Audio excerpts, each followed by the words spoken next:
Contenido: situación de la población indígena en la colonia. Impacto de la conquista en la población aborigen.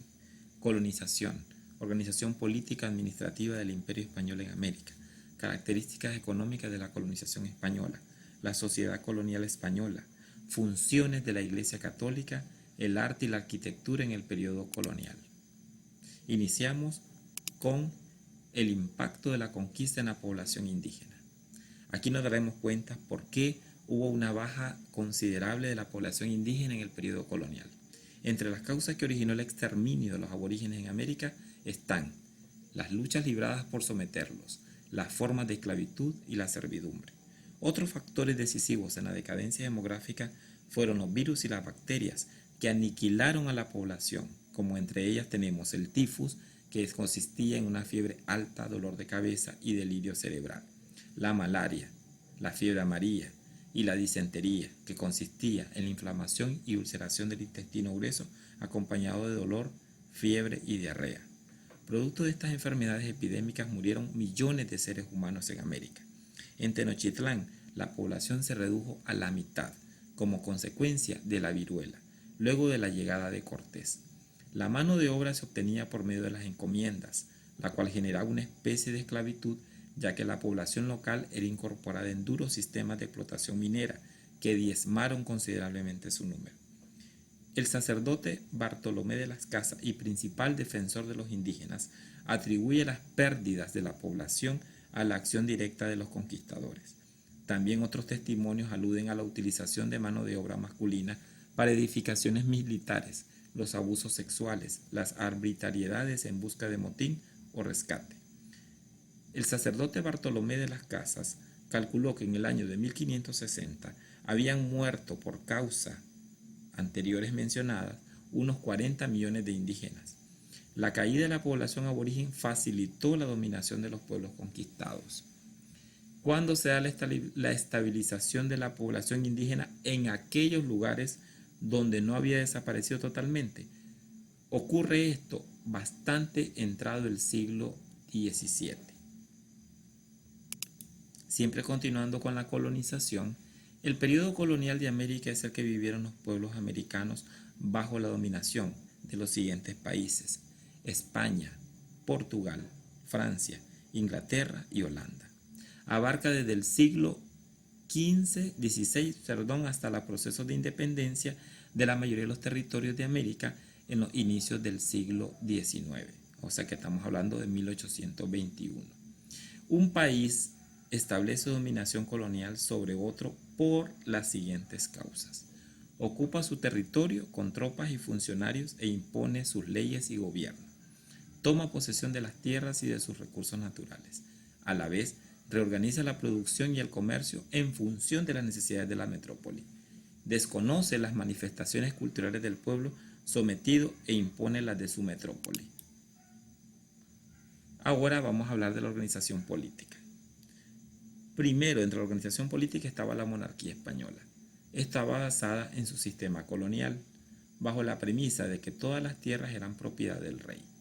La centralización llevó a crear un conjunto de instituciones con el objetivo de controlar las colonias de América, las cuales entre ellas mencionamos el Consejo de Indias, que era un organismo supremo de administración y gobierno de América, abarcaba los poderes ejecutivo, legislativo y judicial, y la Real Audiencia, aproximadamente estamos hablando de 1511, donde fueron altos tribunales de justicia, actuaban como consejeros del poder ejecutivo y como órganos administrativos. También nos referimos a los virreinatos, que eran seguidos de la monarquía. Los territorios de mayor importancia de América estaban representados por un virrey, con cuales eran los del poder ejecutivo, presidían la Real Audiencia, capitanías generales, estaban ubicados en lugares donde era necesario establecer control militar y cumplían funciones ejecutivas.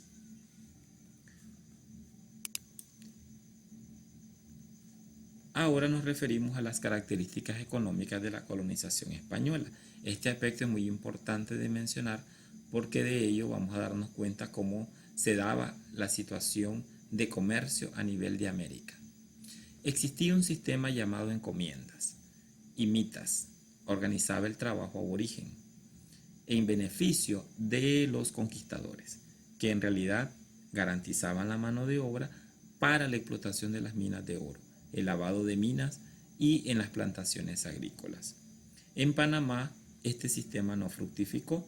El sistema de encomiendas para ser explotado fundamentalmente como una ruta de tránsito. Para eso sí fue muy fundamental en en Panamá. En Panamá este tipo de forma de avance económico desde ese momento se vio, o sea que nos podemos marcar y detener un momentito acá, donde ya desde ese momento nos damos cuenta que en Panamá sí se dio fundamentalmente la ruta de tránsito y plataformas como forma de comercializar.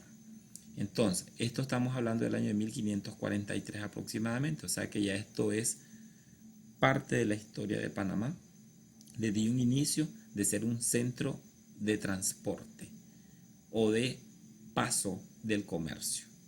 Las riquezas extraídas en América terminaron en países como Holanda e Inglaterra y contribuyeron al avance del capitalismo en Europa. Cerca de los centros mineros se organizaban haciendas abastecedoras de alimentos y ganado, los cuales producían casi todo lo que necesitaban, por lo tanto su comercio era poco. O sea que donde había minas era probable que hubieran haciendas, con el propósito de que ellas produjeran sus alimentos, pero no se consideraba como un centro de comercio para nivel extranjero o llevarlo a un nivel más alto de producción, sino solamente para consumo. ¿En qué cultivos utilizaban en ese tiempo o qué cultivos producían? Era la caña de azúcar, el índigo y la caña fístola, los cuales tenían una gran demanda en Europa, pero ellos se limitaban simplemente a producir de forma interna. Continuando con las características económicas de la colonización, también vamos a hablar del comercio de esclavos, como se conocía en ese momento como la trata de esclavos. Se realizaba mediante el sistema de comercio triangular. Este comercio consistía en un amplio engranaje iniciado en Europa, donde se compraban manufacturas para intercambiarlas en África por personas capturadas en expediciones de caza. Imagínense que qué cosa más triste. Eran cazadas los pobres africanos y después de que eran cazados eran llevados a América y vendidos en mercados. Después de ser libres en su país, en su territorio, llegaban a ser esclavos a América y eran esclavos para toda su vida en ese momento.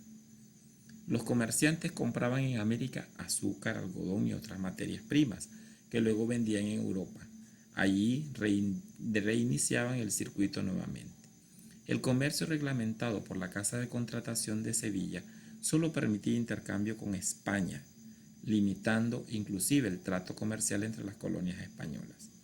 Hacia finales del siglo XVI y principios del siglo XVII, como resultado de las luchas entre España, Holanda e Inglaterra, España pierde el dominio de los mares y su predominio político sobre Europa, lo que le provoca el abandono de las actividades mineras por la reducción drástica del comercio a través de la Casa de Contratación de Sevilla, por un aumento de las actividades corsarias y del contrabando. Vamos a tener ahora como referencia la sociedad colonial. Vamos a darnos cuenta ahorita cómo estaba dividida la sociedad colonial en el tiempo de la colonización. Estaba dividida en las siguientes clases: españoles peninsulares. Estos eran los que constituían la clase dominante. Tenían monopolio de los cargos públicos y eclesiásticos. Los criollos eran los hijos de españoles nacidos en colonia o en la colonia. Eran dueños de las haciendas. Eso era el único beneficio que tenían por ser hijos de españoles. Pero los que dominaban, los que tenían el control eran los propios que venían de España.